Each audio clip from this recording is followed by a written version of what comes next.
I was still rebooting our production cluster when the Slack ping came through. Can you check why billing API is erroring out? That was message hash 74 for the day. I hadn't slept in 2 nights. My eyes were fried, throat dry from vending machine coffee, and I was sweating through my company hoodie like it was the final round of Survivor. Infrastructure Edition. Why? Because our tech lead, the one with actual IAM access, had rage quit mid-deploy after a shouting match with the CTO about Kubernetes costs. He'd nuked his own tokens and vanished like a fart in a hurricane. And with the CTO too busy booking his crypto keynote flights, I was left holding the infrastructure duct taped together with Bodo 3 scripts, personal keys, and the sheer willpower of a woman done being polite. For 5 straight days, I spun up auto-scaling groups from scratch, juggled failed deployments like flaming chainsaws, and stopped one particularly nasty billing loop that would have racked up a $40K charge in 6 hours. There were no thank you messages, just more Jira tickets spawning like roaches in a Waffle House kitchen. On the sixth morning, when the last error cleared and I finally re-enabled alerts, I scheduled a meeting with the CTO. Not to gloat, not even to vent, just to ask for a raise, something fair, something modest. Compensation for shouldering the digital equivalent of a hostage situation, while the rest of the office played ping pong and argued about what kombucha flavor to restock. I walked in, wore my best blazer over the company tee, and laid it all out. I explained how I'd maintained uptime, debugged broken Terraform pipelines, and even migrated legacy endpoints to stop data leaks. I showed him the graphs, flatlined error rates, optimized latency, a dip in our S3 costs. All stuff the VC board would high-five over. And he looked me dead in the eye, sipped his iced oat milk whatever and said, "Your contribution was minimal," just like that, no smirk, no irony, like I'd brought him cold fries. I felt something physically shift in me, not break, not snap, just reroute. The way you redirect a bad DNS entry. You don't scream, you don't cry. Simply update the record and move on. So I nodded, said thanks for your time, walked out, closed the meeting room door gently like a sniper zipping up a case. That afternoon, I submitted my 2 weeks' notice. No Slack drama, no LinkedIn tantrum post. Just a calm farewell message that said, appreciate the learning experience. Documentation and handover folder. Best of luck. Inside, though, I was seething in silence. I didn't want revenge. I wanted correction. The universe had glitched and I intended to debug it. I'll get to the chaos soon. But hey, if this kind of story makes your blood boil and your inner underdog cheer, consider hitting that subscribe button.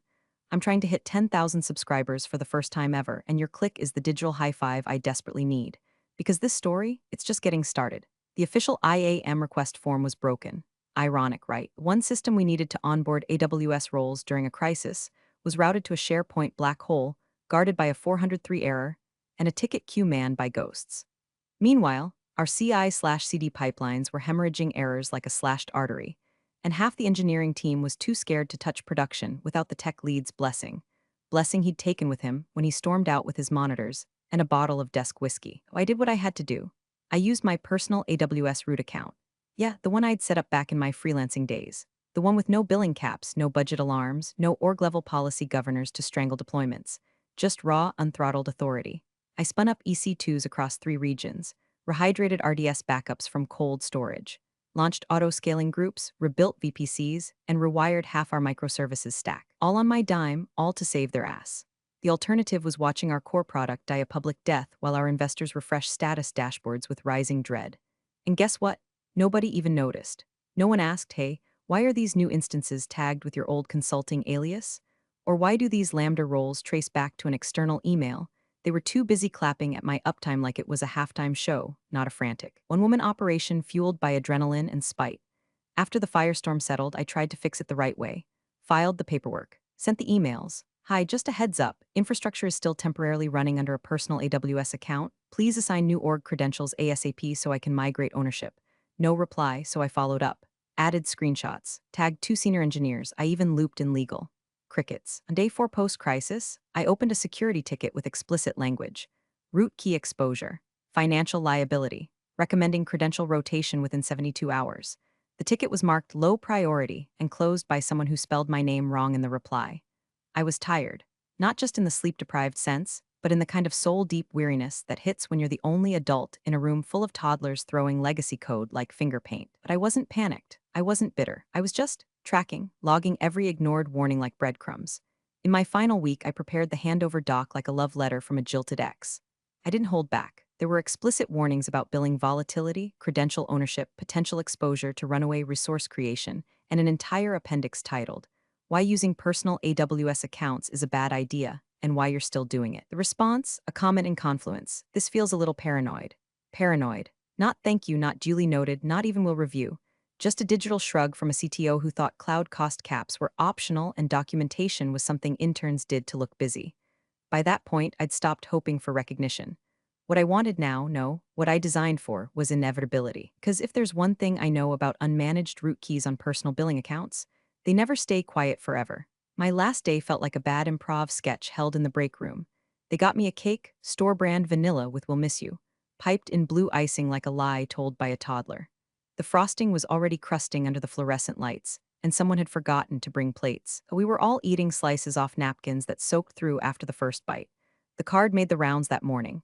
You could tell who signed it before coffee and who signed it after someone reminded them I was leaving. "Good luck," scribbled next to keep in touch, next to one from the office manager that just said, in pink ink. The CTO didn't sign. He wasn't even there. Word was he had a lunch meeting with potential strategic partners. Translation, trying to pitch our flaky backend as a scalable product. No speeches, just awkward smiles and small talk about where I was going next. I lied and said I was taking time off. The truth would have been too radioactive, too real. I cleaned out my desk like a ghost packing up her own crime scene. Left behind the stickers, the stress ball, the once hopeful notepad that said "Let's crush it," in bold startup font. I didn't touch the company laptop aside from locking the screen. I left all my credentials intact, all the documentation up to date. Every last shell script, every Terraform state file, every Slack integration I'd ever patched into functionality with digital duct tape. I didn't delete a single thing because I didn't need to. There's a myth about revenge that it needs to be loud, dramatic, soaked in gasoline, and lit with a smile. But the most satisfying kind. It's quiet, surgical. You walk out with clean hands and a smile that doesn't quite reach your eyes, knowing the mechanism is already humming beneath their feet. All you have to do is leave it be. As I stepped into the elevator, holding a brown cardboard box that contained little more than a coffee mug and my dignity, a junior dev ran up and said, "Hey, I just wanted to say thanks. For, everything. I know you held the place together during the meltdown." I nodded. "Just doing my job," he frowned. "Seriously though, you sure everything's set up for next week?" With the regional deployments, I smiled. "Everything's documented. The doors closed." Walking to the parking lot, the breeze felt different. Colder, like the building had exhaled me out for good. I didn't feel regret, not pride either. Just a strange, clinical calm. Like finishing a long line of code you know no one will ever understand, but one day. You'll feel it when it runs or doesn't. I tossed the box on the passenger seat and started the car. The dashboard flickered the same way it did every winter morning. I stared at it for a moment. It reminded me of them, flickering, cracked, barely hanging on, and already too late to fix. On the second morning after I left, the office finance manager, Becca, poor soul, opened her inbox to find a billing anomaly alert from AWS. She wasn't the panicky type. $200,431.76 wasn't a number you could write off with a whoops. Especially when the breakdown showed explosive EC2 expansion across US East 1, US West 2, and a curious footprint in App Southeast 1, where we didn't even have active customers. Becca forwarded the alert to engineering with a subject line that read, in all caps, "Urgent, Oz charges exploding." It was 9:13 a.m. By 9:28, the devs were huddled in the war room like kids trying to explain a broken vase before mom got home. The head of platform engineering pulled logs. The SRE contractor rechecked his IAM audit trail. None of the usual suspects matched the activity. No credentials listed in the billing report matched active org-level keys. No recent permission changes. It was like the infrastructure was being run by a ghost in the shell, one who had root, carte blanche, and zero budget constraints. The CTO didn't show up until almost 11, walking in with his usual coffee shop swagger, wearing a Patagonia vest like a tech startup battle flag. Becca confronted him mid-sip. "This is real," she said, eyes wide behind smudged glasses. "This is very real. The next cycle could hit 500,000. He waved her off like she just suggested turning off dark mode. AWS billing systems glitch all the time. Their estimate models aren't gospel. Chill. By noon, a second bill projection came in. $612,024. And this time, there were new resources launched, massive compute instances with dedicated GPUs, spot instances flipping in and out of the pool like a machine learning org playing musical chairs with someone else's wallet. The war room turned into a bunker. They tried freezing account activity. Nothing changed. They checked IAM logs, still nothing. Every known credential came back clean, idle, compliant. Yet the machines spun on, their engines humming thousands of miles away, crunching phantom data and draining the company's bank account like a digital vampire. Panic seeped in like a gas leak. Silent at first, then screams. Someone finally pulled up my final handover doc. Page 6, paragraph 3. Bolded, all AWS infrastructure currently running on my personal AWS root account pending migration. If not resolved, billing will route through my account with no enforced spending limits. The CTO skimmed it, tossed the printout on the table like it was radioactive. Why the hell would she do that? He snapped. Becca spoke up. She filed like 4 tickets. I saw them. You closed 2 of them yourself. A long silence. And someone from DevOps piped in. Can we at least contact her? The CTO turned red, then pale, then a weird shade of clam chowder. He grabbed his phone. No, we fixed this ourselves. We're not paying her a dime. That was when the third billing alert came in. The predicted spend? North of $1.2 million. They didn't say it out loud, but the fear finally surfaced. They were locked out of their own infrastructure. And the only person with the keys, already halfway through onboarding at their biggest competitor. By the end of day 3, the office had turned into a pressure cooker of blame, desperation, and slowly unraveling facades. You could feel it in the air, like burnt plastic and old coffee grounds. Slack channels were exploding with threads marked "Fire, Urgent Fire," and every meeting turned into a hostage negotiation with whiteboards. The infrastructure team, who were used to quietly rebuilding what the CTO broke, threw finance under the bus. Why didn't you escalate the budget breach? They barked. Finance fired back. We flagged it. She wrote the doc. She warned you. You signed off. Security pointed fingers at both. This wouldn't have happened if engineering followed credential lifecycle policy. You guys let root keys exist in prod. What is this, 2011? Then the CTO, with sweat beading under his perfect fade, finally stepped up by throwing everyone under the largest, fastest-moving bus in the tech highway. This is the result of rogue configurations, he said in a hastily scheduled all-hands. Unauthorized infrastructure decisions made without proper oversight. Unauthorized, like hell. The word hit harder than he expected. Because someone, a junior dev, bless his anxious heart, dug up the emails I'd sent, the ticket logs, the Slack threads, all time-stamped. All polite, professional, increasingly urgent. Paper trail was as clean as my final commit history. She told them, over and over, in writing, but instead of admitting failure, they twisted it. She deliberately used personal keys. She wanted control. She left us exposed. This feels intentional. Sabotage, that's the narrative the CTO clung to like a deflated life vest. Not ignored warnings. Not systemic incompetence. Just a tidy little scapegoat story he could spin for the board, assuming the board didn't already know how deep the disaster ran. Legal got looped in. HR pretended not to be involved. Meanwhile, engineers tried every trick they knew, revoking access, cross-account role assumption, even spinning up temporary credentials to forcibly detach resources. Nothing worked, because those instances, those databases, that load balancer cluster routing all their customer data, they weren't connected to their org. They were running on mine. My root key, my billing account, my regions, my IAM rules. The machines obeyed no command but mine, and I hadn't given one since I walked out with a slice of stale vanilla cake.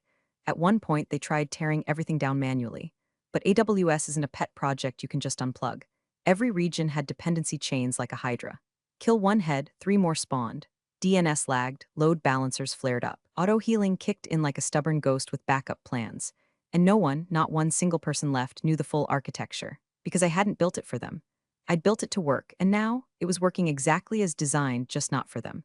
The first call came in at 11:42 p.m., lighting up my phone like a beacon of desperation. No caller ID. I stared at it from the couch, barefoot, sipping green tea and watching an old episode of Frasier with captions on and sound off. I let it ring. 5 times, then voicemail, 30 seconds later a second call. Same blocked number. This time I answered, hello, silence, breathing, then his voice, low, tight, almost raspy, like he'd spent the last 2 hours yelling into a Zoom void and punching conference tables. It's me, he said. Look, I wanted to talk, just us. I didn't respond. He cleared his throat. I think there's been a misunderstanding. We're seeing some unexpected AWS activity that seems to trace back to your previous configuration. No one can shut it down. Billings, well, it's gotten out of hand. I adjusted the blanket on my legs. Sounds stressful. Look, we're not trying to accuse you of anything, but the board's breathing down my neck. Legal wants answers. Becca from finance is crying in the break room. You're the only one who knows how the architecture works. If you could just walk us through it, I can help, I said. He let out a sharp, exhaled thank God and launched into a ramble about collaboration and resolution and not letting this minor billing hiccup turn into a major incident. I cut in. My rate is $25,000 per day. Silence, excuse me, plus a $250,000 non-refundable retainer wired to my business account before I touch a keyboard. You've got to be joking. You called me, at midnight on a weekend, with a $1.7 million fire you can't put out because you ignored a year's worth of warnings. So no, I'm not joking. He started to sputter. We were not a Fortune 500 company, okay? That's an insane number. Then I guess you better start selling off monitors. You've got, what, 70 engineers? Maybe ask each of them what minimal contribution looks like now. A long pause, then the crack I'd been waiting for. His voice dropped to a whisper, raw and shaking. Please, just tell me what you want. I smiled, not gloating, not smug, just done. I want what I've earned. That's it. And then I hung up. 15 minutes later, the wire confirmation came through. Subject line, retainer emergency consulting attached note. Let's work together and move forward. I forwarded it to my lawyer, logged into my secured AWS panel, and began preparing the access handoff. But I wasn't going back. Not really. Because the person who just paid me $250,000 to fix what he refused to listen to, he still had no idea I hadn't even opened the real invoice yet. Elevator doors slid open at 8:02 a.m. sharp. I stepped out dressed for war, black blazer, crisp slacks, no logo tee, no backpack. Just a leather folder under one arm and the kind of expression you wear when you've already won and just showed up for the trophy. The office was quieter than usual. No ping-pong clacks. No espresso grinder shrieking in the kitchenette. Just hushed voices and keyboard tapping that sounded like guilty confessions. Pushed all hands to 10 a.m. and canceled 3 product demos already. Everyone moved like they were waiting for Judgment Day, and I was walking in with the tablet and commandments. Becca met me at the door, eyes puffed and apologetic. Thanks for coming. Really, I don't know what they were thinking. It's okay, I said, though it wasn't. They'd cleared a conference room and filled it with every title that mattered. CTO, VP of Product, Head of Security, Legal Rep, and the CEO himself, suddenly in the building for the first time in weeks. They sat like jurors, unsure if I was there to save them or sentence them. I didn't make small talk. I opened my folder, slid out a printed AWS billing report with red ink circling the latest figure, $2.13 million. Then I placed my laptop down, connected to their guest Wi-Fi, and said, I'll need read access to your current IAM policies and security groups. I'll walk you through the next steps. The CTO tried to ask something, I didn't let him finish. You paid for a solution, let's not waste time. It took 4 hours, that's all. 4 hours to isolate the legacy stacks I'd launched, mirror them into a fresh environment under their billing account, export the config, kill the auto-scaling loops, migrate the DNS, and set up a freeze to stop them from spinning up anything else without triple approval. No drama, no hacks, no keyboard theatrics. Just clean, professional unbinding, one thread at a time. They watched like zoo animals seeing fire for the first time. Quiet awe, mixed with the gnawing shame of knowing it all could have been avoided with one credential transfer. By noon, the fire was out. Final confirmation came in from AWS. All resources under personal account successfully terminated. I packed up my folder. Thank you, the CEO said. We'd like to discuss ongoing. I raised a hand. I'm not staying, he blinked, but the environment is still fragile. We could use someone like you on a short. I opened the door and gestured. A man in a tailored navy suit stepped in. Clean shave, confident smile. Placed a contract envelope on the table with the same casual grace someone might drop a chess piece before saying checkmate. This is the consulting transfer agreement, he said. Going forward, she'll be working with us, but we're happy to offer cross-organizational guidance under NDA, of course. The CTO's face drained like someone had unplugged him from his last defense mechanism. He recognized the logo on the envelope. So did the CEO. Direct competitor. Faster, better funded, ruthless in all the right ways. I turned to the CTO. Since my contribution was so minimal, I figured I'd find somewhere that values minor efforts. Then I walked out, heels clicking across the cheap carpet tiles like a metronome of revenge. The door closed behind me with the soft hiss of poetic justice. And just like that, the woman they dismissed as a support role had just brokered their surrender. Not with sabotage, not with lawsuits, but with competence and the right offer from the wrong side. The fallout came fast and loud. First was the AWS bill, finalized, irreversible, and brutal. The total, $2.94 million, just shy of what it would have cost to properly staff a senior DevOps team for 3 years. Finance tried to negotiate. AWS politely reminded them that ignorance is not a refund policy. Legal muttered something about possible indemnity, and the board started asking questions like, what do you mean we don't know who had the keys? Second came the headlines. A tech blog picked up the story via a whisper from an ex-intern. Startup burns millions in cloud overages due to internal mismanagement hit the front page of Hacker News before lunch. By dinner, the bigger outlets had latched on. The CTO gave a statement full of vague corporate deflection, but it didn't matter. The subreddits were already memeing him into oblivion, pasting his head on exploding data centers and tweeting it with the hashtag #minimalcontribution.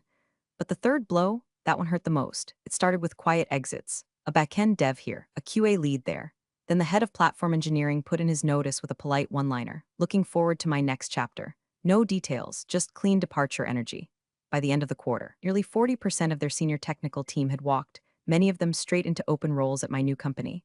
I didn't recruit, I didn't have to. Word travels fast when trust dies slow. And then came the announcement. My new employer held a sleek little virtual launch. No flash, no bravado. Just a quiet reveal of a next-gen scalable SaaS engine that, to anyone watching closely, looked eerily familiar. Same service offerings, same endpoints, same feature set, except it worked.